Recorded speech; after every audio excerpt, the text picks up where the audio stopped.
You're listening to Sell the Damn Service, the podcast for service providers who want to scale sustainably, book out with high value clients, and make serious money without jumping on the 6 figures in 7 minutes hype train. Most of the advice out there is built for one-to-many offers, low-price digital products, and hustle-heavy marketing. But if you want to stay in the service industry and still grow big, the truth is you're not being spoken to until now. I'm Emily Williams, an award-winning business owner who sold millions in the online space through both services and digital products. And after all of that, here's what I know for sure. Services are still the fastest, most sustainable path to consistent revenue. So if you're ready for yapping, hot takes, and straight up conversations about what it really takes to sell and scale your services, you're in the right place. Would you rather have a client spend $15,544 or $2,500? That is the question I'm posing for you to think about today, because I want to talk about LTV. I want to talk about the importance of when I'm hollering at you all of what is the number one result you want your clients to get. Focus on achieving that result. This is the payoff. $15,000 plus is the payoff. And it's actually $15,544, 2 very warm direct referral introductions, and 2026 work promised. Okay. So the overall LTV is real high because as soon as those referrals actually convert, I look at a holistic LTV for my clients because I want to know how much have you spent with me, but also how much money have you sent my way, because both matter. That number is going to bump up drastically. I like to learn from direct examples, step by step, of a result someone else has gotten and what they did exactly when they did it and how they did it. And then I immediately start to think, okay, how could I apply that to me?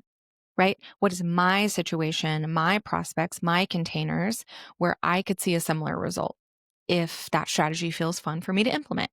And so that's what I'm going to do today. I want to walk you through, and I have notes over here. So if you're watching this on the video on YouTube or on Spotify, you're going to see me looking over here at notes. But because I needed to pull together a lot of proposals that this one client has gone through. Okay.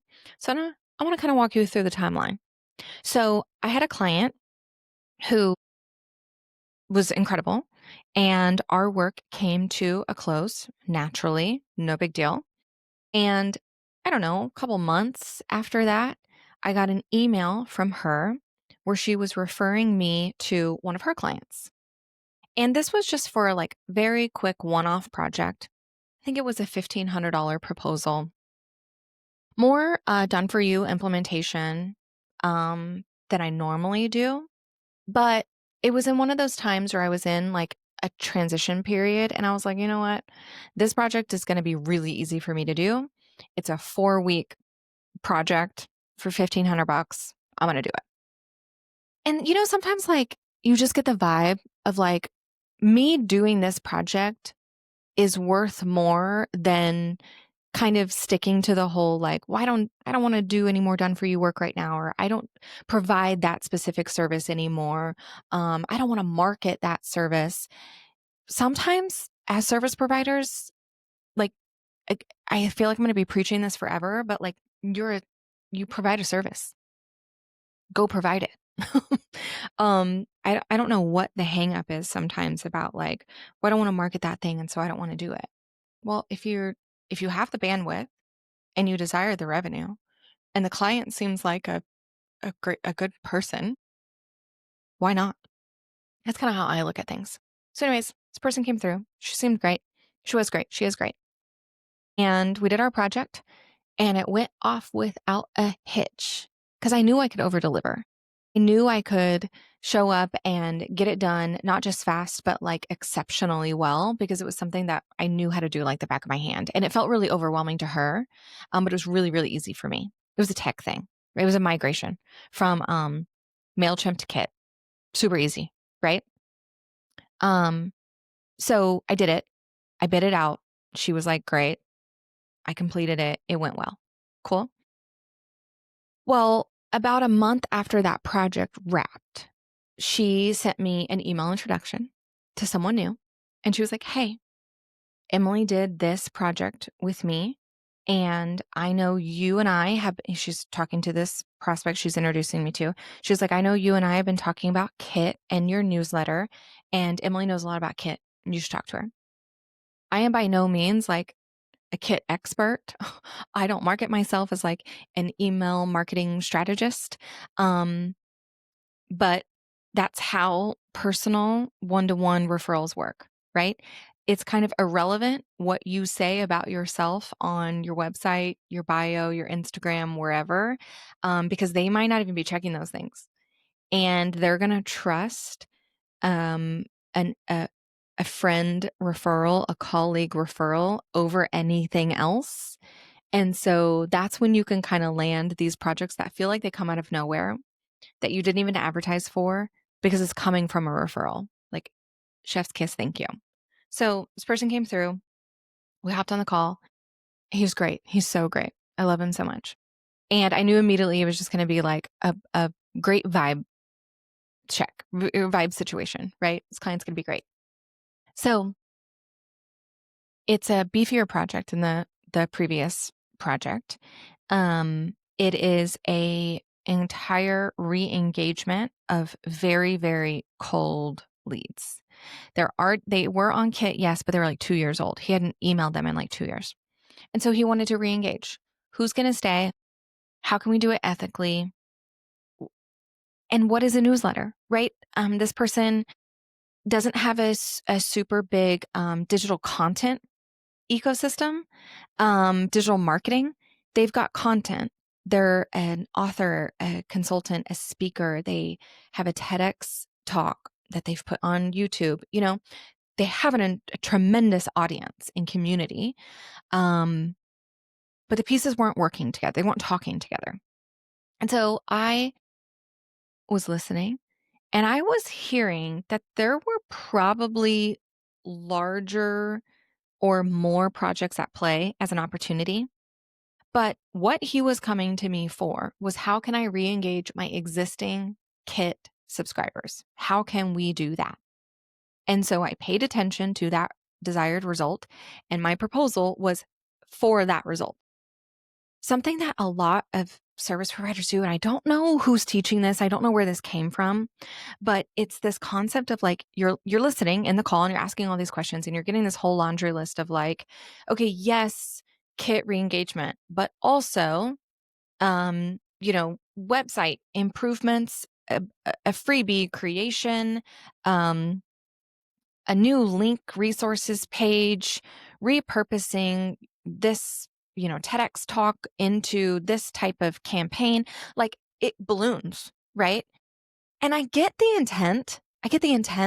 You're listening and you're like, yeah, they're also going to benefit from this, and they're kind of mentioning this. But if it doesn't drive back to the one result that they actually asked for, re-engage my existing Kit subscribers, it's just extra. We're just trying to stuff this container to justify raising the rate so that we feel better. And maybe we're convincing ourselves that it's showing us as someone who can do more things and we can over deliver while getting paid for it. Again, I understand the point and I understand the intent. I am just someone who, every single time this is proven to be right, if I focus on achieving one specific result, one specific outcome per container, I win and my client wins. I win because I stay focused on what is the actual scope and deliverables, what is the timeline. I don't get off track, get very focused on doing that thing and achieving that thing and doing it really well. And then it's very obvious to my client when that thing is done and where are we at and what are the results. It's very easy for me to then ask, what was life like before? What's life like now? What did you come to me for? How does it feel now? Right? Here's how many people were on your list before. Here's how many people are on there now. Here's what we did. It's very specific. So I made the proposal for kit re-engagement. The only extra things that were in there were helping the kit re-engagement stick.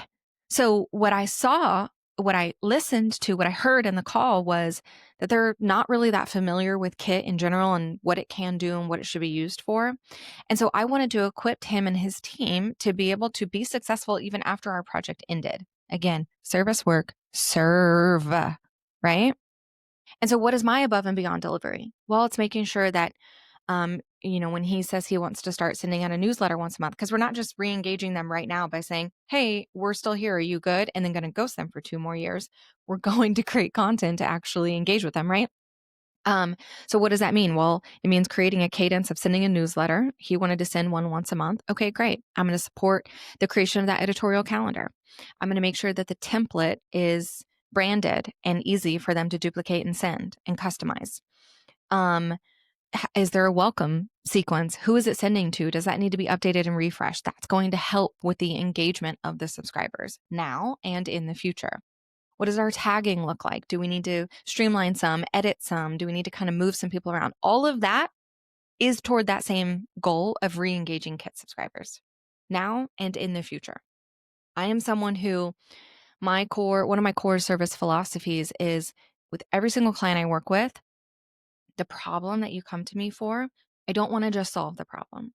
My goal is solving the problem and changing how you think about that problem in the future so you and your team feel empowered to solve that problem either on your own in the future or using the systems that I've built and could help you maintain.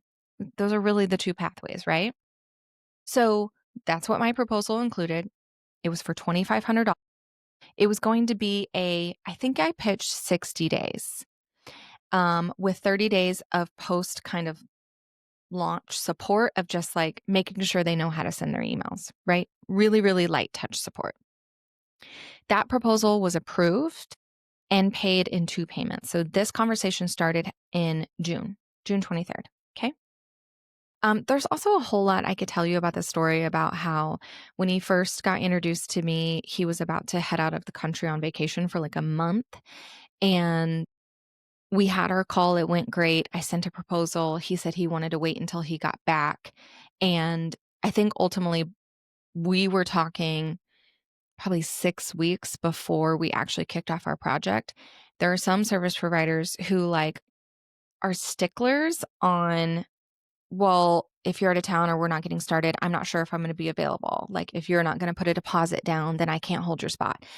And again, sometimes that has room for an intentional strategy. 9 times out of 10, however, I think it's made up. It's made up urgency. I hate made up urgency. And so I did not have made up urgency. It was real that hey, our start time might get pushed a little bit depending on when you get back, depending on my roster, if you don't pay a deposit. But he was verbally committed. I marked him as verbally committed. And again, I kind of vibe check these things. There are some people who are like, yeah, for sure, I'm in. And you can basically feel them winking. This was not that. Just use your human to human skills in mitigating these conversations. That's ultimately what a lot of this comes down to. So anyways, pitched it. He said yes. 6 to 7 weeks later, we kicked off our project. That's great. So this is end of June that he paid half of it. End of July, he paid the rest. It's now paid in full. Well, by the time that second payment was made, the project is ballooning. There was an out of scope request that happened in the middle of this container where he had a huge list of email subscribers from a different platform that he wanted to see if we could move into Kit. But because this was from a different platform, they didn't necessarily opt into the newsletter here. And they were hella old. I mean, very old. We were going to have to be very careful about how we brought them into Kit and monitoring their performance because I didn't want his account to get put into spam. I wanted to really protect the integrity of the health of his list, all of those things. And so it required daily monitoring. It's just a beefier project. But I communicated with him instead of rolling it up into the Kit project. It was not the Kit project. These are not current Kit subscribers, right? These are different subscribers. It's out of scope. I said it was out of scope. I pitched him an invoice. Here's what's funny, guys. Here's when you land a unicorn client. I pitched the invoice, and I think it was for like $1,700 or something like that. And he said, I think this should be for like 2K. And I said, okay. And so I sent it, because even I get into like the funk of like, but you've already paid this amount and this is an extra project, right? It is separate. It's out of scope. It's an entirely different thing. And I'm still doing it, this beast of a project, because we're only bringing in like, 50 subscribers and then 100 subscribers and then 250 subscribers. And so this list is thousands of people big. It's going to take some time, right? So anyways, it was out of scope. I sent an invoice. He paid it. That was great. Okay.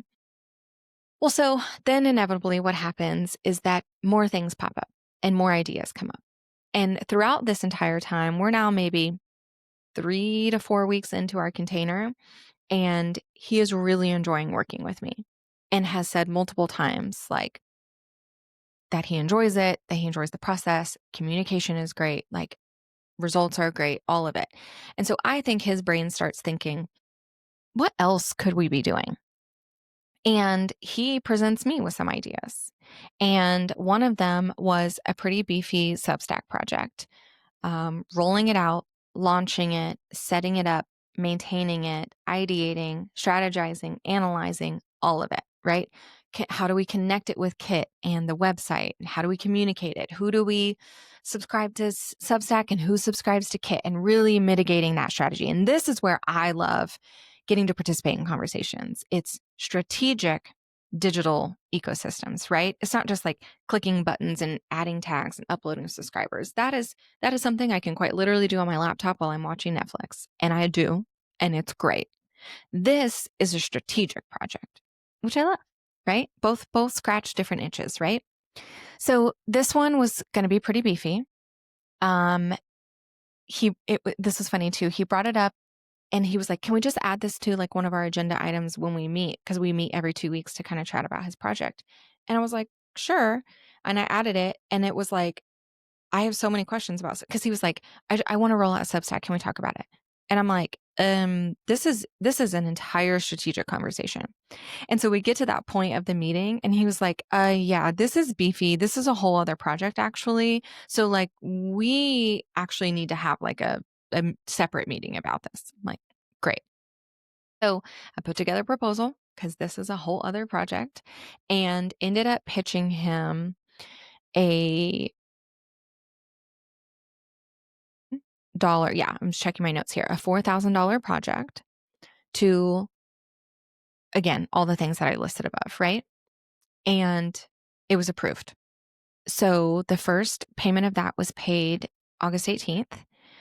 And then we started talking about yet another project.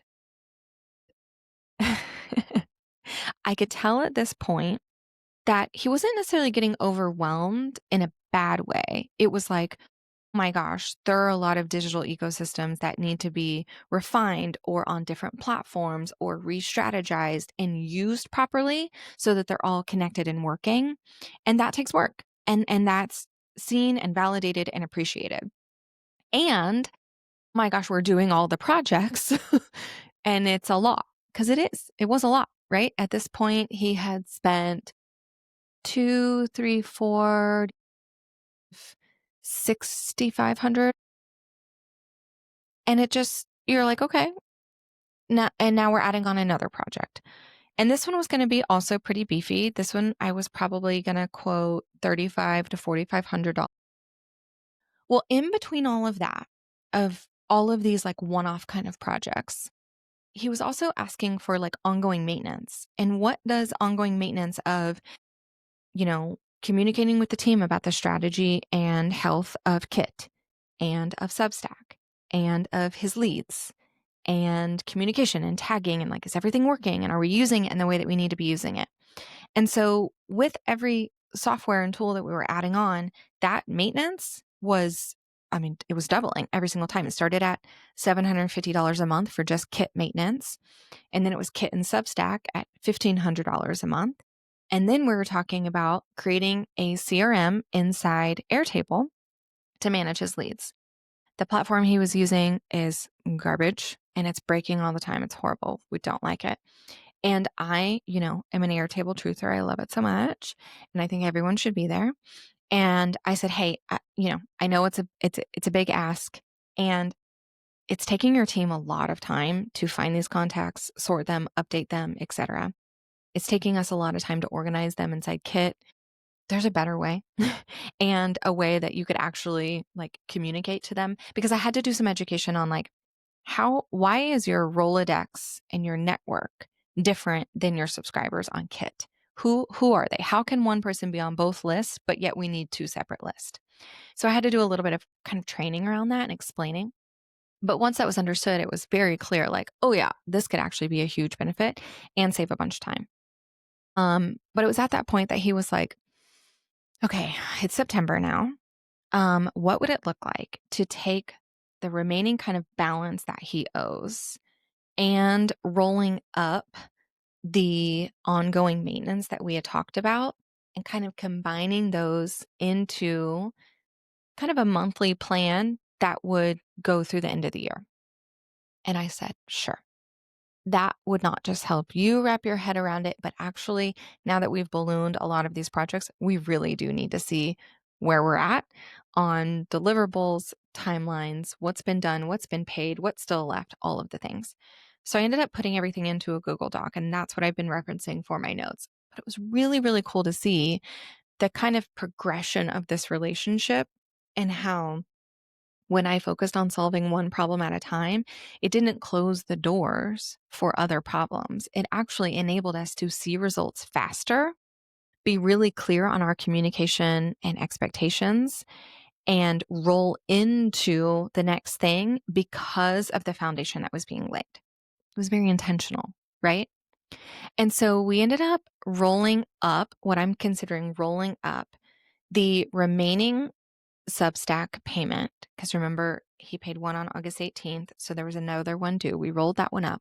We rolled up the Airtable project, and then we rolled up support. I ended up billing him for $2,200 per month over the course of 4 months, which totals $8,800 on top of what he's already paid me, right? So if you do the math and you divide it all up, yes, it's about $1,200 less than if I had projected out every single thing and then added on maintenance. However, this is now someone who is such a dream to work with, is truly level 10 client for me in the consulting side. Dream to work with, great communicator, has a great team, and is about to, because they were specifically heading into a conference where they were going to refer me to people. Spoiler alert, I already have two prospects on my list to chat from that conversation. And we've already talked about, okay, well, in 2026, that's when we can probably then kind of shift gears down into just what does maintenance and ongoing advisory and strategy look like. And I wouldn't have gotten there if I had that first discovery call and said, I'm reading between the lines here and I can feel that there's going to be other projects. So I'm going to go ahead and bid out, a 10K container or a 15K container over the course of 6 or 7 months. And here's all the things that we could tackle. We're still doing that. We're achieving all of those things that I had a gut feeling back in June or whenever we chatted that they were probably going to be coming down the pipeline. But that's not the need and the result that he came to me for first. That's not the thing that was the most pressing need. And so it's when I listened to that and then fulfilled on that the relationship was able to naturally unfold, right? And so I say all of that to really give you insight on when I'm asking you what is the number one result you want, it's for a reason. And when we identify that result, it makes crafting proposals easier. I literally wrote these in like 5 minutes. It makes your own bandwidth, schedule, deliverables, scope easier. And it enables you to surprise and delight and like over deliver in your first initial container to set you up for success moving forward.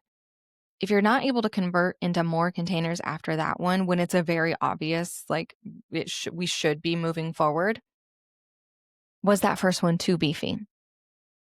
And it's all I'm saying is there's this strategy in service work. I think a lot of service providers do really, really well, but it's missed when people get inundated so much with the like one-to-many marketing space. And it's just get your foot in the door. Just get your foot in the door. Get your first yes so that you can roll into other things. Just get your foot in the door. Start with something. I think so many times we sit here and we try to perfect to death what the container should be and what all needs to be included and what's the payment structure and here's how we achieve the world.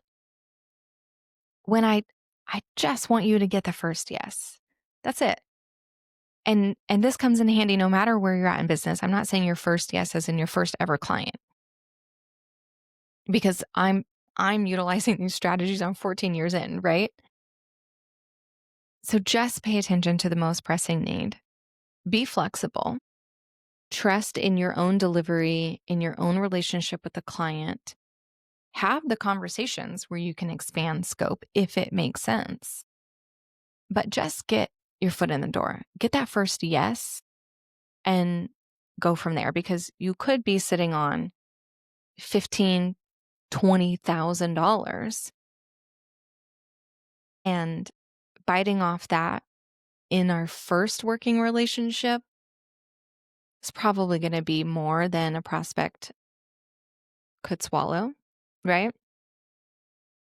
But if we can get that easy yes, and this comes in a variety of ways. For me, this one came in through a very specific results-focused project, right? A done-for-you project.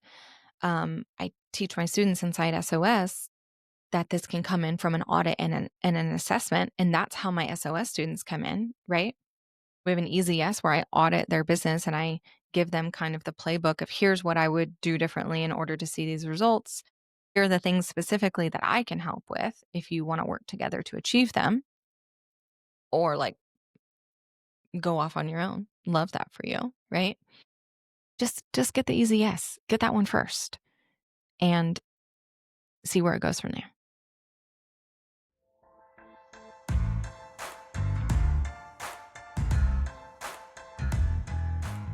Thank you so much for listening to Sell the Damn Service. If you loved what you heard today, do me a quick favor. Hit subscribe, leave a rating, and drop a review. It seriously helps more service providers find the show, and it keeps me yapping into this mic every week. It's a nice, free, easy lift way for you to support the show. And hey, if you've got a friend who needs to hear this, please send this episode their way.